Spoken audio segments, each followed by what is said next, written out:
Euskal Herriko enplegu publikoa eta bertan lan egiten duten langileen lan baldintzak Madriletik guztiz baldintzatuta daude.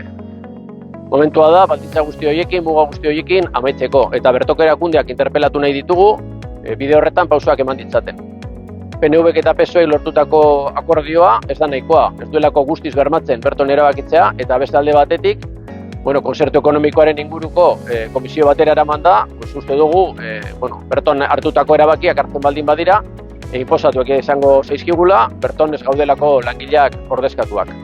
Negoziaketa kolektiboa guztiz ezeztua dago, eta momentua da berton martxan jartzeko negoziaketa kolektiboa eta berton behar ditugun erabakiak hartzeko, berton negoziatu eta berton adostu.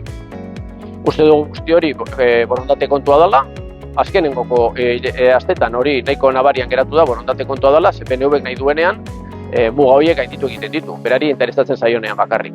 Urriaren 25ean egin genuen greba, eta enplegu publikoan, arlo publikoan beste hainbat mobilizazio eta ekimen burutzen ari gara beste grebaek ere.